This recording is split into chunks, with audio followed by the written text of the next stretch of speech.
구독자 여러분 안녕하세요. 정말 사람이 변하는 것은 한순간인 것 같습니다.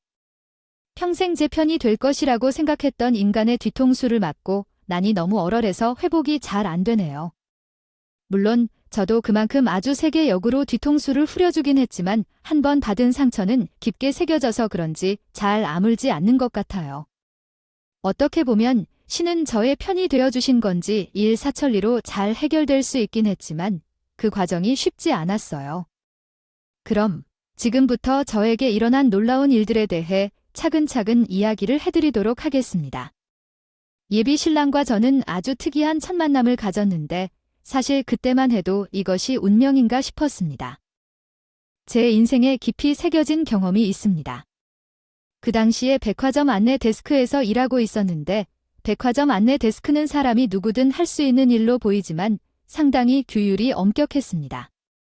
단정한 외모, 키, 그리고 복장까지 까다롭게 지켜야 했고 백화점에서 정해주는 신발이나 액세서리를 착용해야 했습니다. 하지만 그 중에서도 가장 좋았던 것은 서비스업 직원들이 하청업체에서 파견되는 경우가 많은데 저는 안내 데스크에서 본사 정규직 직원으로 채용되었습니다. 본사 정규직이기 때문에 대기업에 속해 있을 뿐 아니라 그에 따른 복지 서비스도 누릴 수 있었고 연봉 협상도 매년 이루어졌습니다. 또한 다른 직원들에 비해 월급도 상당히 많았기 때문에 안내 데스크에서 일하는 것이 좋았습니다. 일단 제가 21살 때 대학에 진학하지 않고 처음으로 면접을 보고 들어간 직장은 저에게 딱 맞는 직업인 것 같았어요. 승진까지 꽤 오르고 7년 차가 되는 시점에는 제 커리어도 발전했고 자부심도 있었죠. 저의 삶 중 가장 만족스러운 시기였는데 그때 백화점을 자주 찾아오시던 한 아주머니께서 찾아오셨어요. 아주머니가 말씀하시길 몇 날 동안 백화점을 자주 오가면서 매번 IQ 1세 아가씨를 볼 때마다 눈길이 가는 것 같았다고 하셨어요. 원래는 고객과 사적인 대화를 하면 안 되지만 아주머니가 저를 기억해 주셔서 눈길이 간다고 말씀해 주셔서 감사합니다. 저희 백화점에서 즐거운 시간을 보내시길 바랍니다. 어쩜 이렇게 공손하게 말씀하실까요? 제가 원래 이런 사람이 아니라서 자꾸 아가씨에게 눈길을 주게 돼서 참을 수 없었어요. 아가씨를 보다가 제 아들과 닮은 분을 만나면 소개시켜드릴까 생각했는데 그냥 미안해서 어떻게 해야 할지 모르겠어요. 제가 여기가 직장이라서 고객들과 사적인 관계를 맺을 수 없다는 점을 이해해 주시길 바랍니다. 죄송합니다. 너무 성급하게 말씀해서 죄송합니다. 부담스럽지? 요즘 젊은 사람들은 뭘 하지? 자연스럽게 만나는 걸 좋아한다고 하는구나. 그래도 내가 너무 아가씨 가까워서 말이야. 내 며느리가 되면 정말 좋겠다 싶은데 이건 내가 너무 과장을 한 것 같아. 그렇지 말씀만으로도 감사합니다. 아드님께서는 저보다 훨씬 더 좋은 인재를 만날 수 있을 거예요. 우리 아들이 대기업에 다니고 있거든. 그 에스다이스대는 우리나라 최고 명문대이고 거기 졸업생이야. 어디서든 뽑히지 않는 놈이다. 이렇게 말이야. 우리 아들이랑 한 번만 만나보면 좋을 텐데. 내가 초조해 보일 수도 있겠지만 우리 아들과 참 잘 어울릴 것 같아서요. 제가 지금 근무 중이라 죄송합니다. 부담스럽게 여겨서 거절했었는데 상대방은 보지 않았던 사람처럼 저에게 계속 아들 이야기를 해왔어요. 한 번 거절하면 그 뒤로 또 나타나지 않을 거라고 생각했었는데 그 이후로도 일주일에 2~3번씩 찾아와서는 아들 이야기를 계속 하셨어요.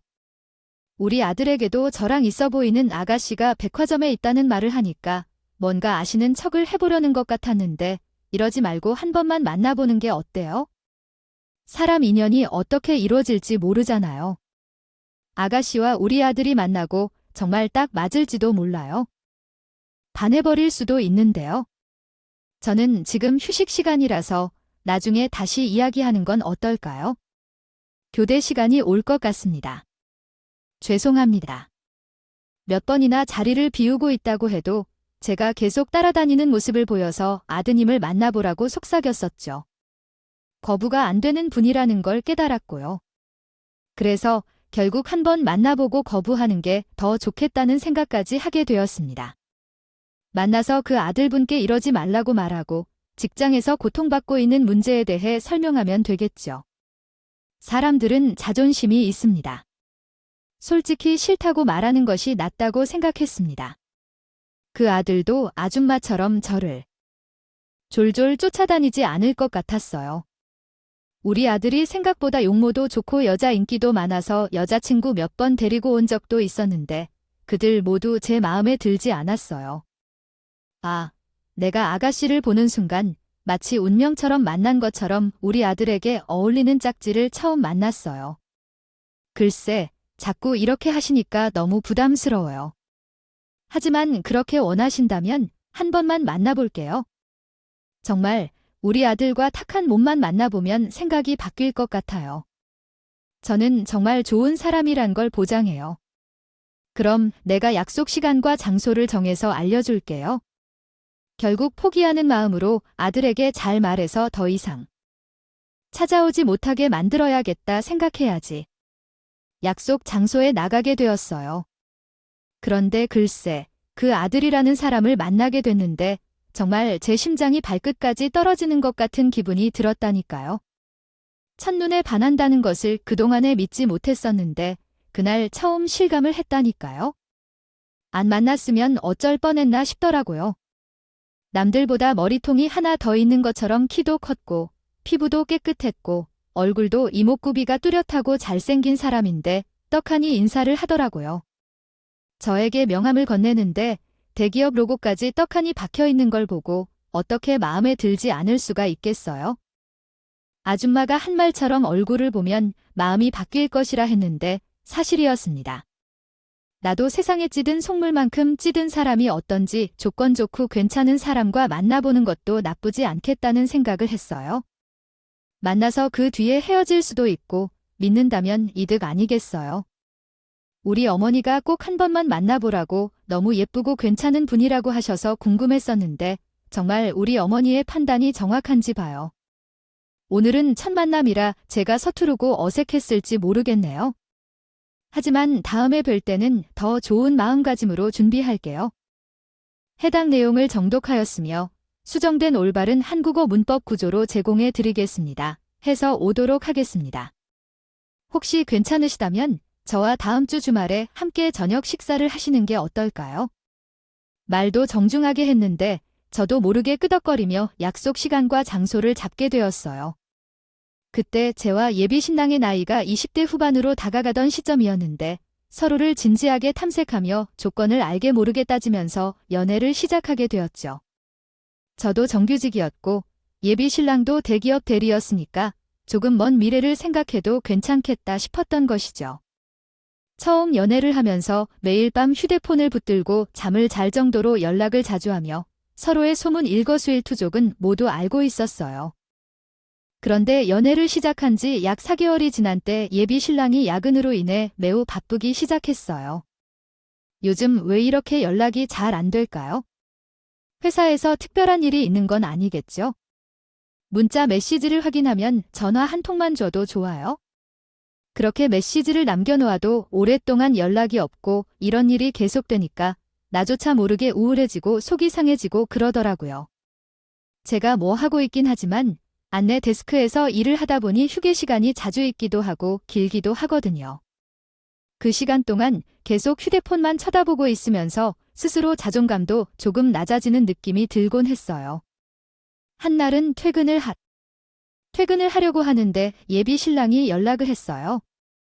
이제 퇴근할 시간이라고 하니까 너는 지금 백화점 주차장에 있으니까 잠깐 만나는 게 좋겠어요. 이야기를 하고 싶어서 오랜만에 연락을 줬는데 예비 신랑이 진지한 목소리로 얘기했고 그 소리에 혼란스러워서 겁을 먹었어요. 제 마음이 조금씩 커가는데 그러면서도 이별을 말하려고 하는 걸까 생각해요. 주차장에 가서 예비 신랑 차에 올라탔는데 글쎄 그동안 회사 일이 많이 힘들었던 건지 얼굴이 피곤해 보였어요. 사실은 요즘 회사에서 엄청 바빴고 정신이 없었던 거거든요. 잠도 잘 못 자고 회사 일에만 매달리니까 실수를 하게 되더라. 신입 때도 안 하던 실수였는데 좀 큰일을 저질러서 잘리기 일부 직전이라 미치는 줄 알았어. 무슨 실수를 저질렀길래 회사까지 잘린다는 거야? 그래서 지금은 다 해결된 거야? 바빠서 연락이 잘 안 된다고 해서 그냥 프로젝트 같은 거 들어간 줄 알았어. 얼굴도 너무 상했다. 속상해서 어쩌지. 도저히 수습이 불가능한 일이라서 회사 측에서는 나에게 지방에 있는 공장으로 내려가라고 하더라고. 거기서 관리를 하라고 하는데 말이 관리직이니 사실상 회사를 그만두라고 자천하는 말이었지. 바로 보내는 것과 다름없다는 말이야. 지방으로 이사를 가려고 했다고 사무실에서 일하는 사람에게 공정하게 가라고 하라는 건데. 정말 너무한다. 하루아침에 연고도 없는 동네로 가서 어떻게 일을 해야 하는 건지. 거기서 내가 담당하던 일이랑은 차원이 다른 일이라서 말이야. 내가 회사를 그만둘까 해도 되겠단 생각이 들었어. 근데 우리는 나이도 있고 결혼도 생각 중이었단 말이야. 하지만 회사를 그만두고 너에게 너무 면목이 없을 것 같아서. 난 괜찮아. 우리가 아직 결혼을 한 것도 아니고. 차근차근 준비하면 돼. 그리고 너는 무슨 일이라도 다 잘할 수 있을 거라고 믿어. 공부도 잘했고. 불굴한 대기업에 입사한 사람이니까 당연히 이직 준비해도 잘 될 거야. 그렇게 용기를 주고 힘을 주니까 내가 또 기운이 나네. 당신은 정말 내 인생에서 절대 빼놓을 수 없는 사람이야. 정말 고마워. 앞으로 잘할게. 예비 신랑은 그 이후에 정년까지 다니고 싶어서 안달이 났다. 대기업에 당당히 사직서를 제출했어요. 그때까지만 해도 이 사람이 가진 능력이라면 연봉 좋은 다른 회사도 충분히 이직할 수 있을 거라고 믿었기 때문에 별 생각하지 않고 응원만 해주었어. 당장 데이트 비용은 그냥 제가 돈을 벌고 있으니까 제 카드로 결제하면 돼. 생각을 했고 명문 대학을 졸업하고 대기업에서 근무하던 인재가 다른 회사에 취직하는 게 왜 어려울까요? 안 되면 살짝 눈을 낮춰도 되니까요. 그런데 인간이 근데 취직을 할 생각은 하지 않고 회사를 그만둔 시점부터 계속 다른 일에 열중하고 있더라고요. 처음에는 이직을 준비해보겠다고 이렇고 저렇고 기저귀는 척을 해가며 면접 준비를 위해 유튜브를 보기 시작했는데 거기서 알고리즘이라는 것이 매료시켰어요. 자영업자들에게 조언을 해주는 장사의 왕 같은 인물이 몹시 인상 깊어서 유튜브 안에 빠져버렸죠. 재미있다고 하나둘 챙겨보기 시작했답니다. 시작하자마자 유튜브에 빠져들어 잠도 자지 않고 밥도 먹지 않고 오로지 그것만 계속 들여다보고 있는데 결국 저에게 운영을 시도하고 싶다고 열광하는 게 아니겠어요. 내가 모든 동영상을 다 보고 느낀 건 이 비즈니스는 대박이나 망할 것 같아요. 그런데 대박나는 비결에 대해 차근차근 설명을 해주니까 그냥 따르면 나도 매출 억대를 치는 사업가가 될 것 같은 느낌이 들어요. 한 번쯤 비즈니스를 시도해보고 싶다는 생각이 들죠. 하지만 누구나 하는 게 아니거든요. 다른 사람들이 성공할 때 따라하기만 한다고 해서 그들과 같은 대박을 이루는 게 아닐 거예요. 실패하는 자영업자들이 생기는 이유는 무지한 게요. 노하우를 올바르게 적용하지 못해서 그런 것이겠죠? 그런 식으로 되니까 진정으로. 자신이 있어서 학창시절에 한 번도 해본 적이 없던 소리를 잃은 적이 없는 전교 1등이라서 그런 것을 하나도 파악하지 못한 것일까 생각해봤더니 당신이 할 수 있는 것이 무엇인지, 어떤 사업을 하고 싶은지 음식인가요? 천천히 배워가면서 해도 괜찮은 거지요. 사장이 전부 직접 만드는 것은 아니니 조리사들의 도움도 받으면서 아무튼 나는 피자 가게를 하고 싶어서 갑자기 뜬금없이 왜 피자 가게예요? 프랜차이즈 피자 가게를 운영하겠다고요? 아, 그 프랜차이즈를 운영하면 매달 수수료를 내야 해서 돈이 부족하다고요. 피자 도우만 완제품으로 사고 소스만 개발해서 하면 될 것 같아요. 어차피 거의 기성품으로 하는 거니까 비용도 덜 들고 그동안 일하면서 모아둔 돈이 있으니까 그 돈으로 작게 시작해서 나중에 성장해 나가면 좋을 것 같아요. 배달 위주로 하는 것은 어때요? 메뉴는 프랜차이즈 피자가 훨씬 잘 팔릴 텐데요. 당신은 어떤 소스를 개발해 사용할 건가요? 가장 큰 대기업에서 나온 토마토 소스를 쓰면은 안 된다고 하는 거라서 나는 내가 개발한 레시피로 소스를 만들어서 장사가 잘 될 것 같아서 2호점을 둘 생각이 있어요. 그걸 내면 진짜 큰 상황이 벌어져서 나도 잘할 거라고 생각해요. 솔직히 말해서 요리를 한 번도 해본 적이 없기는 했지만 그것이 맞는지 의심스러울 정도로 생각했지만 내가 개발할 거라고 선언하고 나니까 돌이킬 용기가 없는 것 같더라고요. 그리고 아무리 생각해도 결혼할 준비가 된 상태는 아니었는데 상대방이 결혼하자고 하면 내가 어떻게 막을 수 있겠어요? 장사를 한 번도 경험해 본 적이 없던데요. 인건비와 식자재 비용 개선도를 잘할 수 있을까 고민했어요. 요리에 대한 지식이 부족한데도 레시피를 개발하겠다고 해서 사람들이 맛있게 먹을지 걱정했어요. 프랜차이즈라면 한결 수월할 텐데 개인 피자집이라서 더 걱정이 되었죠. 제 예상이 맞았어요. 맛도 없고 사이드 메뉴가 풍부하지 않고 일손이 여유롭지 않아서 피자가 잘 나오지 않았어요. 무엇보다도 이것저것 실수만 해서 결국 손님들이 찾아오지 않는 가게가 되었어요. 인테리어는 아름답더라도 손님들이 줄을 서려고 하려면 앉을 자리도 없는 가게를 열심히 꾸미려고 노력했지만 실패했어요. 당신이 너무 성급하게 준비한 경향이 없지 않다고 생각해요. 실물을 직접 체험하는 것과 유튜브를 보고 배우는 것은 다른 일이니까요. 그래도 이번 기회로 장사가 잘 맞지 않았다는 것을 깨닫게 되어 이직 준비를 시작하는 게 좋을 것 같아요. 아니, 내 생각에는 메뉴가 문제였던 것 같아요. 피자는 매일 먹고 싶은 음식이 아니기 때문에 주문이 한정적일 수밖에 없어요. 게다가 이미 가게 전세 계약을 2년이나 했는데 지금 자리를 빼면 위약금을 내야 할 사람들이 있어요. 이번에는 족발집을 해볼까 생각 중이에요. 족발은 한번 삶아주면 쭉 썰어서 팔기만 하면 되고 족발은 피자보다 자주 먹잖아요. 전 정말 왜 그런지 모르겠어요. 원하긴 했지만 예비사위집에서도 도와주겠다고 했다면서 당당하게 말을 하더라고요. 결국에는 족발집을 차리긴 차렸지만 예비신랑이 운영하는 가게가 잘 안 되는 이유가 있었어요. 내장되어가며 자주 자리를 비우면서 알바생들도 일을 느긋하게 하고 노닥거리면서 했고 자연스럽게 가게는 빚만 늘어갔어요. 오늘 매장으로 전화했더니 오늘도 사장님이 자리를 비웠다고 하더라고요. 어딜 그렇게 돌아다니길래 매번 매장을 비우는 거야? 그러면 알바생들도 사장님 없어서 장사를 잘 안 한다고 놀거나 일에 바쁘지 않다고 몰라. 아, 답답해서 그래요. 전 회사에서 친사고가 수습되지 않아서 그래요. 계속 일이 늘어나니까 난 미칠 것 같아요. 안정을 찾아보겠습니다. 이제 집중할 것이며 이후에는 족발집이 당연히 망했고 무슨 샌드위치 가게를 운영할지에 대해 열정적인 마음을 품기로 마음먹었습니다. 그렇게 3년이란 시간 동안 예비 시부모님 집에서도 지치는 기색이 보이더니 돈을 데려주실 수 없다며 손을 떨어뜨리셨고 제가 걱정에 시달리게 되었습니다.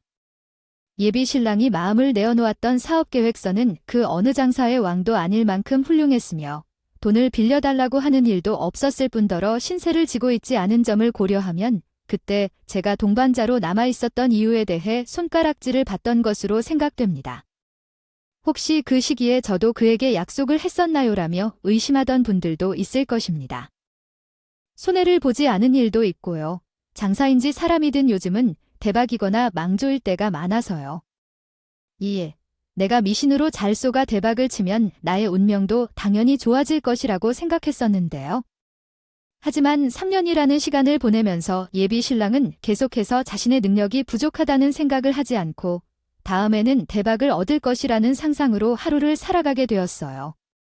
이번에는 정말 확신을 가지고 내가 지금까지 실패했던 사업들에는 무슨 문제가 있는지 생각해보니까 알아냈거든요. 다음에는 잘 될 거야. 그 문제점이 고쳐질 것 같았다면 일찍 성공하지 않았을까 했지만 예비 신랑은 내 말을 듣지 않았죠. 빚만 늘어나고 슬슬 결혼을 생각하는 나이지만요. 답이 없다고 느껴지기 시작했어요. 자리만 잡으면 결혼하자는 이야기가 오간 지 4년차가 되었을 때 저희 친정집에서 이건 아니다 싶었는지 예비 신랑을 부르셨어요. 저희 친정아버지께서는 빵집을 오랜 시간 운영하시고 계셨는데 원래는 호텔 베이커리에서 오랜 시간 일을 하셨을 정도로 제빵 장인이셨어요. 우리 딸이랑 연애를 한 지도 시간이 꽤 흘렀는데 이제 슬슬 결혼도 생각해봐야 하는 거 아니겠소? 가게에 손을 댈 때마다 쪽방만 찾고 있다고 들었는데 제가도 꼭 결혼하고 싶습니다. 제가 자리만 잡으면 무조건 결혼부터 할 생각이에요. 조금만 기다려주시면 내 생각에 자네는 이거저거 손만 대는 게 문제인 것 같네. 하나를 해도 꾸준히 해야지. 내 옆에서 빵을 만드는 방법을 배워서 요즘은 베이커리를 허비하고 싶다면 여러분이 좋겠겠죠? 제가 잘할 수 있을까요?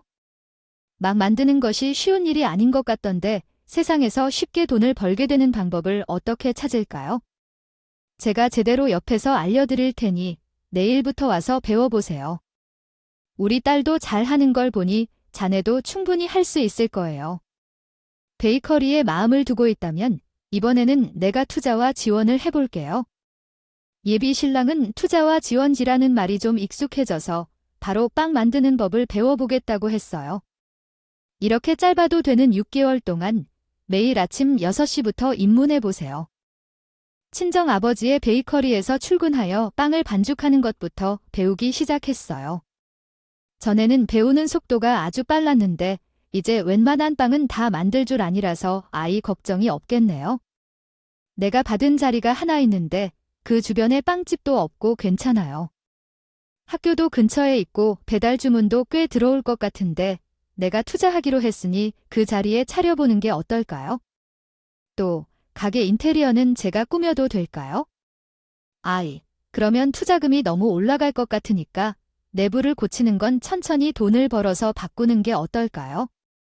원래 그 자리가 카페 자리였다고 하는데 기본적인 것은 다 갖춰져 있으니까요. 당장 빵을 만드는 기계들을 구입하는 것이 좋겠어요. 기계에 대해 잘 모르니 준비를 내가 주도하도록 하죠. 친정아버지께서는 예비 신랑으로부터 기원하며 본인이 사용하는 기계들로 구입을 도와주셨고 투자비만 거의 1억 가까이 투자하셨어요. 예비 신랑은 그때부터 열심히 빵을 만들기 시작했어요. 제일 정성을 쏟은 것은 팥빵인데 친정아버지의 가르침을 받아 매일 새벽에 팥을 직접 으어 속까지 수작업으로 만드는 팥빵이었어요. 팥빵 맛집으로 소문이 퍼지기 시작하더니 이내 유명해지면서 사람들이 줄을 서게 되었어요.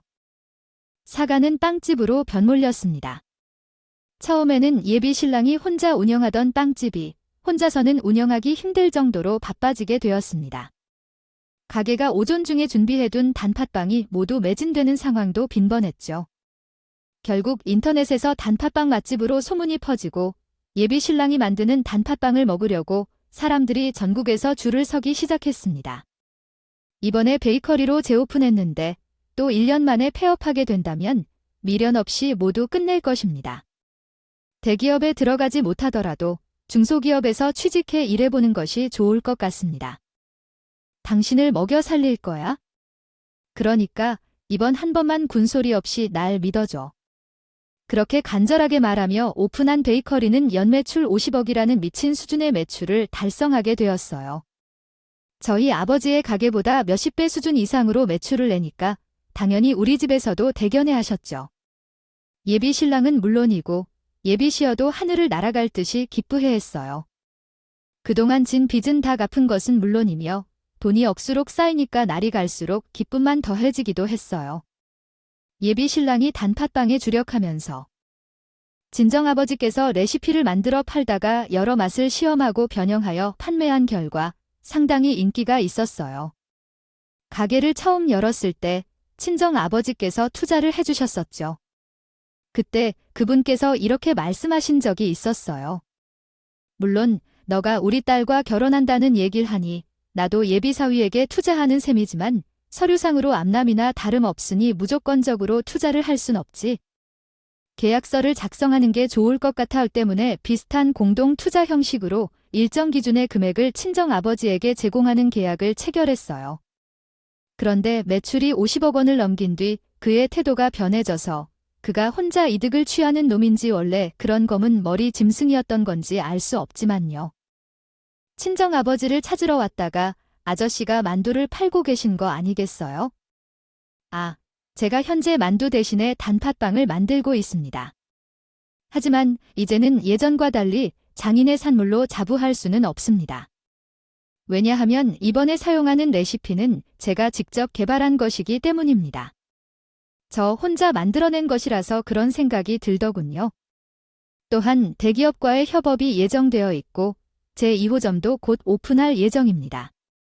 현재 내 사업이 좋아지고 있는 만큼 이 정도까지 발전한 것 같습니다. 그런데 계약서가 조금 불공평한 것 같아요.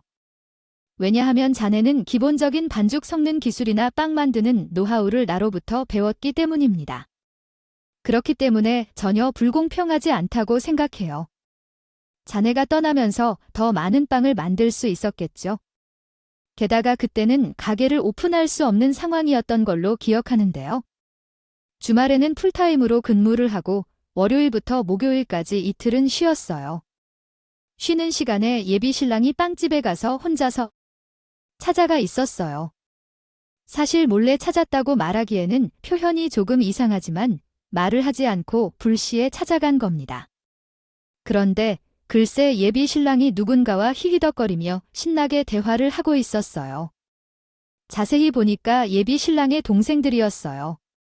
예비 신랑 본인의 부모님과는 그다지 친하지도 않고 끈끈한 사이도 아니었는데 이렇게 형제들끼리는 죽고 못 사는 사이였거든요. 학창시절에 예비 시어머니가 예비 신랑에게 사사건건 집착에 가까운 행동을 했다고 해요. 사춘기 시절에 방황할 틈도 없이 거의 포승줄에 묶이다시피 공부만 했다고 하니까 예비 신랑이 자신의 부모라면 7번째. 저는 처음에 예비 시어머니가 자기 아들을 만나보라고 하셨어요. 그때는 둘이 친한 줄 알았는데 그게 오해였던 거죠. 아무튼 동생 둘을 가게에 데려다 놓고는 왕노릇을 하고 있는데 정말 당황스러웠어요. 내가 아무것도 할 줄 모르는 너에게 마지막으로 기회를 줄 테니 대신에 망치면 안 돼. 셋째, 내가 거기 총괄 매니저로 일한다면 월급을 받고 동생들이 돈을 벌 수 있을 거야. 근데 형이 마음대로 그렇게 해도 되냐고 하니 아니, 그쪽 집안에서 들고 일어나니 어쩌니 그런 말은 안 했어. 내가 직접 레시피로 만든 가게라서 당신이 돈을 달라고 하는 건 이해가 안 돼. 이번에도 걔네가 아무 말도 못한대. 방문 사용권을 만들어서 이야기를 다 해야겠어요. 부모님과 돈 문제 정리를 잘 했어요. 처음에 투자할 때 들였던 돈을 돌렸으면 좋을 텐데 얼마나 남았는지 확인해야겠어요. 한테 못 돌려주는 돈은 얼마나 되나요? 그리고 형이 가게를 운영하고 계신데 그런 가게는 형이 운영하는 가게가 아니잖아요. 엄마는 배용이라고 하셨는데 그러니까 엄마가 괜찮다고 하신다면 2호점을 내줄 수 있어야 하나 봐요. 이렇게 하면 제가 화를 낼 것 같은데 엄마가 혼자만 이쁘게 대해주니까요. 엄마는 맨날 형을 찾고 우리를 차별했었던 걸 기억하고 있죠. 돈을 제가 꽉 쥐고 있는데 엄마는 어떻게 할 수 있겠어요? 형도 솔직히 그때 힘들었었어요. 엄마가 항상 저한테 집착을 했더니 답답한 일이 많았거든요. 게다가 엄마는 우리 편이 되겠지만 상대편 집안에만 정이 가는 게 아니라 발등을 굽히는 거랍니다.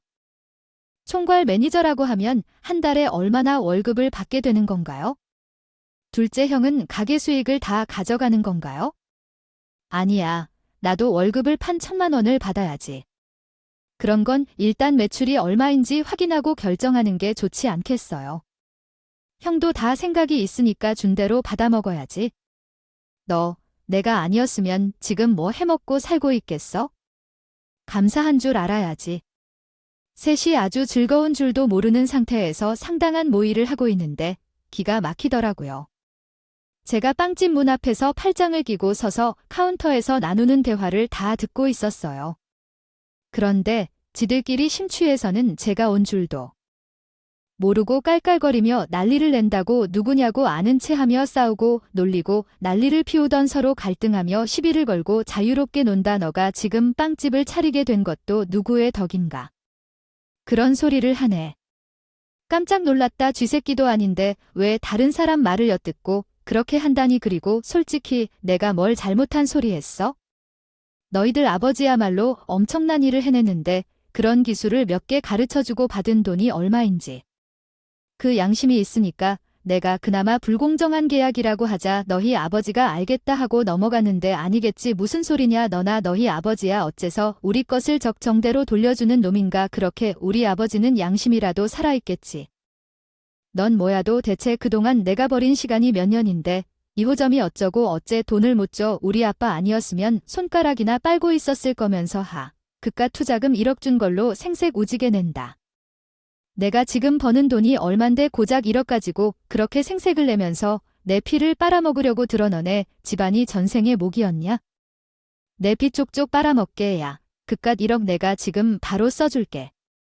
먹이라고 네 피를 쪽쪽 빨아먹는다고. 너야말로 목이지. 우리 아빠 기술 쪽쪽 빨아먹고 장사하는 게 누군데? 내가 만든 내 레시피라니까. 결혼하기 전에 대박이 나서 다행이지. 결혼하고 일했어 봐라. 재산 분할할 때 골치 아픈 일이 있었지만 내 덕분에 돈을 벌게 되어서 옳았지만 투자금을 돌려준다면 상호 협조하는 것이 맞지 않을까요? 당당하게 언급하에 정말로 분노스러웠어요. 이대로 계속되다가 돈을 잃고 불필요하게 억울한 뒷바라지까지 1시간을 잃을 수도 있어요. 예비 신랑의 제빵 사업이 망하길 바란다는 생각에 지역 카페에 글을 올리기 시작했어요. 실제로는 그 분야에 대해 잘 알지 못해서 어디에 글을 올려야 할지 파악하기 어려웠는데 어찌되었건 그냥 올렸어요. 글을 올리고 얼마 안 되어 의문의 쪽지를 하나 받았어요. 처음에는 그 내용을 이해하기 어려웠지만 나에게 빨리 도망가라는 내용의 쪽지를 보낸 사람은 예비 신랑의 이전회. 종료했어요. 저는 쪽지를 통해 그 사람을 통해 회사에서 저질렀던 모든 짓을 알게 됐고 이건 아니다 싶어서 파혼에 대한 이야기와 예비 신랑의 이야기를 친정에게 곧바로 알렸어요. 차라리 잘 됐다. 그런 놈인 걸 이제라도 알게 됐으니 얼마나 다행인지. 하루빨리 정리하자. 그 빵집의 매출이 얼마나 되는지? 고작 투자금만 돌려받고 정리를 안 하고 있네요. 그래서 죽겠어요. 그런 허튼 걱정은 하지 말고 얼른 그놈한테 전화해서 파혼하자고 만나자고 해. 이 안가는 부모를 다 모시고 오라고 말하고 보험 문제도 정리하게 해라. 그놈에게 말했더니 옳다고 생각한 모양이었는지 당장 만나자고 제안했고 투자금도 만나서 바로 전해주겠다고 의기양양하게 말했지만 그놈 집안 인간들은 한 명도 빠짐없이 자리에 나왔고 저 또한 친정 부모님과 함께 자리에 나가 행색은 상견례를 하는 듯 했지만 실상은 파혼을 위한 자리였다는 게 매우 우스웠어요.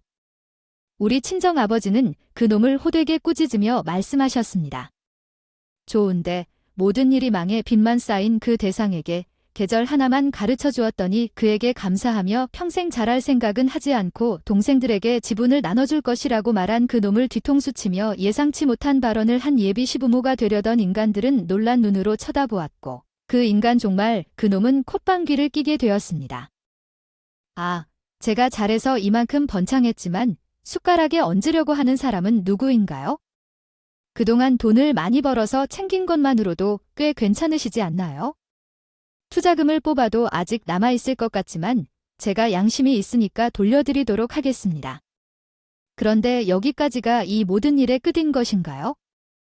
앞으로는 얼굴도 보지 말고 나는 몇십억 장자가 되어서 내놓으라고 하는 여자들이 보고 싶어서 안 달랐어요. 너보다 훨씬 좋은 조건을 갖춘 사람을 만나면 그만이라고 말이죠. 실은 연애하는 사람은 다른 사람이 있었는데 그 말에 아주 크게 비웃고 격양된 목소리로 대답했습니다. 그래요.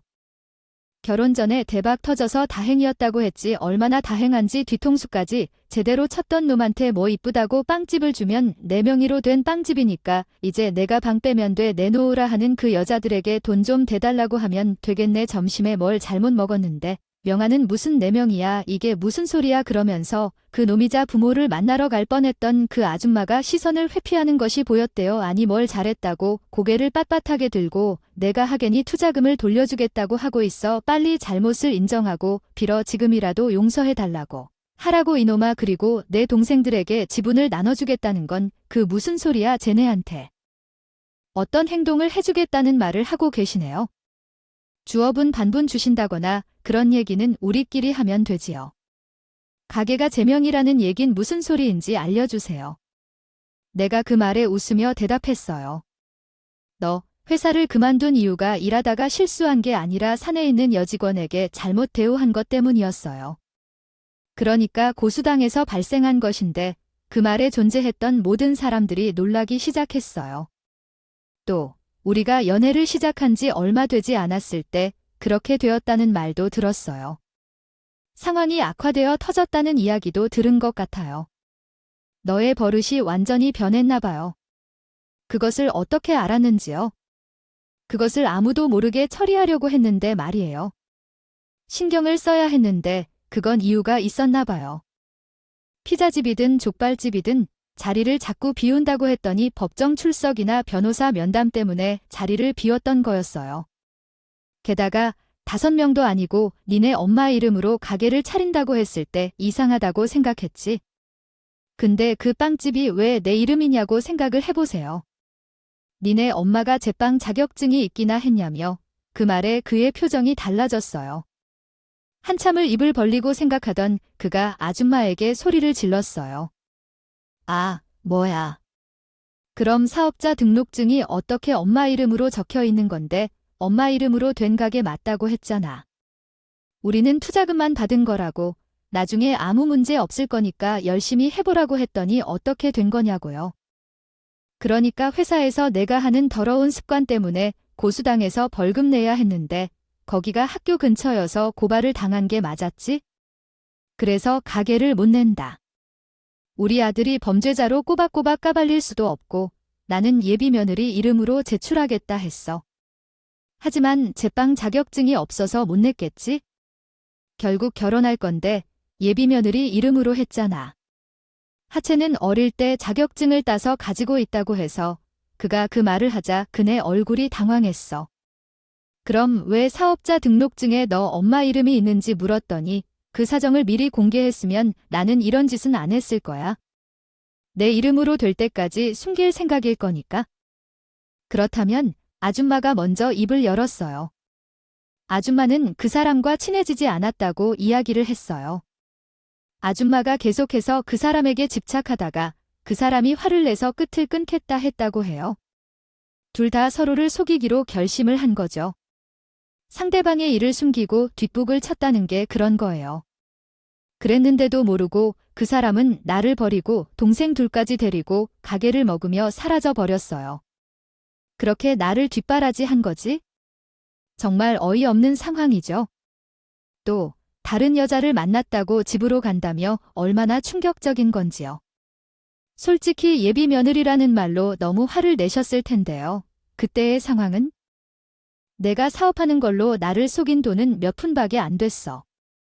나는 당연히 너가 내가 예비 며느리라 생각하고 나를 도와줄 거라고 생각했고 받은 건 감사하다는 말뿐이야. 진짜 이런 것을 숨긴 적이 하나도 없는데 너도 마찬가지야. 우리 엄마가 자격증이 없어서 너의 이름으로 내게 대신 되어줬으면 날 먼저 알려줄 거였어. 사업자 등록증에 내 이름을 몰래 수정해서 이런 걸 보내면 이건 사문서 위조야. 너를 신고할 거야? 내가 사문서 위조를 한 거냐고? 아니, 너희 엄마가 저래? 가족끼리 싸우고 서로 나눠 맞추는 걸 보는 건 꽤 재미있어. 진짜 엄마 때문에 못 살 것 같아. 왜 엄마가 늘 일을 이딴 식으로 헛소리를 하는지 모르겠어? 내가 알아서 잘 먹고 살게 해줄 텐데? 준다니까 내가 여태 쌓아온 명성들을 어떻게 할 거니? 아, 엄마 때문에 다 망치게 생겼잖아. 그게 왜 내 탓인데 내가 동생들 책임으로 다시고 나한테 아무 말도 안 해서 이렇게 된 거죠. 도대체 저 모자란 인간들을 왜 챙기냐고 해서 너 그래서 손해본다고 말했어. 안 했어. 자기 배로 나온 아들들에게 그런 소리가 하고 싶어 엄마가 나한테 집착할 때마다. 쟤네가 내 편으로 들어주고 나 챙겨준 걸 생각하면 당연히 감사해야지. 성적이 조금만 떨어져도 엄마가 밥을 안 줬잖아. 그럴 때마다 쟤네가 몰래 내 밥 챙겨줬다고 아이구야. 아주 진득한 형제들이야. 그래서 소년원이나 들락날락하고 다니는 저 모자란 동생들에게 돈을 퍼주고 싶은 마음이 가득해서 불안한 것이래. 응, 예전부터 너희 셋이 만나면 내가 정말로 감당하기 버겁더라. 지금도 열받아서 미치겠어서 일부 직전인 것 같아. 아이고, 소년원 갔다 온 얘기는 혼자 갈 거야. 지금은 모두 정신 차려서 잘 살고 있잖아. 정신 차리고 뭘 하려고 그래? 아직도 길거리에서 동네 양아치 같은 짓을 하고 다니는 걸 전생에 어떤 죄를 저질렀길래 현생에서 일어난 마치 악마 같은 놈들을 자식으로 키우고 있는 거지? 너희랑 나랑 어떤 사업이 있어서 내 아이로 태어나고 내 손으로 없애버리지 못하게 만들어? 요즘 어린이들은 돈을 받고 그런 짓을 안 한다던데. 형이 나에게 총괄 매니저로 채용해 준다고 했대. 계산기 하나 못 두드리고 숫자도 읽고 8자리 넘어가면 퍼벅거리면서 있는 주제에 무슨 매니저야? 형제 셋이서 틈만 나면 작당 모의를 해서 그렇게 부모의 속을 썩였다고 하더라. 하마터면 범죄자들이 득실한 집안을 시집을 갈 뻔했지 뭡니까? 야네 멍인 줄 알고 그동안 기세 등등 재미있었지. 근데 이제 어쩌냐? 그게 알고 보니 내 멍인 걸 나도 몰랐다가 이번에 아빠가 말해줘서 알았지? 뭐야? 그동안 세금은 세무서에서 처리하고 너 경영도 제대로 할 줄 몰라서 우리 아빠 도움을 엄청 받고 있었다며. 아주 대응망독한 자식 2호점이고 대기업 콜라보도 뭐도 다 무산될 줄 알아. 이 알같이 새끼야. 그제서야. 갑자기 무릎을 꿇고는 나에게 빌더라고요. 내가 잠깐 그 악마 같은 동생들을 거래할까 미쳤었나 봐의 지위이고 뭐고 당신이 다 가져. 당신이 다 해 내가 이렇게 빌게요. 한 번만 살려줘. 나 동생들이랑 인연도 다 끊어버리게. 저들 나도 챙기는 싫었어. 와, 이렇게 혀를 바로 볼에 끊어내기 있어? 진짜 세상에서 믿을 사람 하나 없다고 하더랬는데 형이 그럴 수 있는지 어떡해. 살려주긴 뭘 살려줘. 악마 같은 동생을 거래하고 넘어가는 건 개이든 나는 너를 절대로 용서 못할 거니까 내일부터 당장 출근하지 마. 그러면 빵집은 바로 망할 거야. 너도 잘 생각해. 봐, 그 빵 레시피는 내가 개발했어.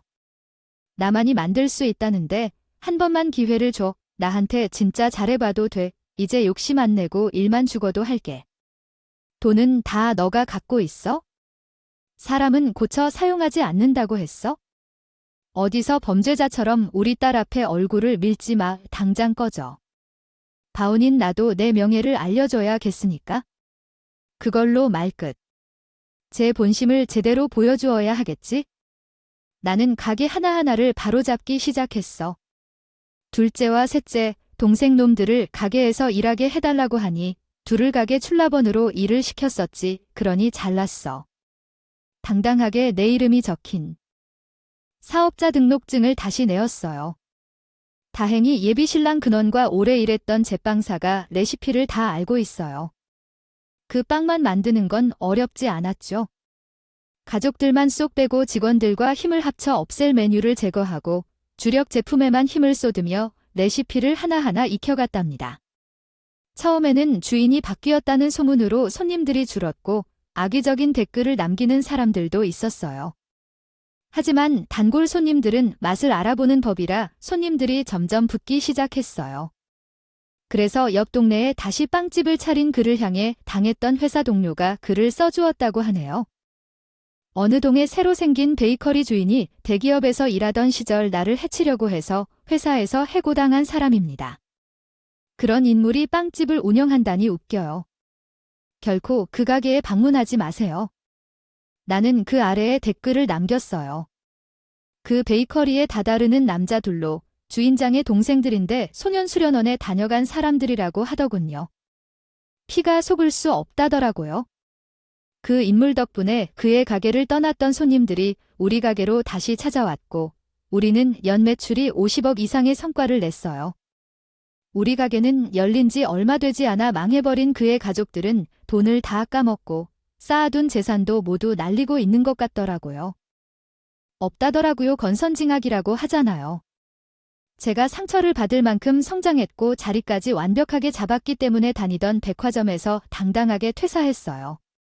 그놈은 원래 진행하던 대기업 콜라보 계약이 무산되면서 일부 위약금까지 납부해야 했다고 하더라고요.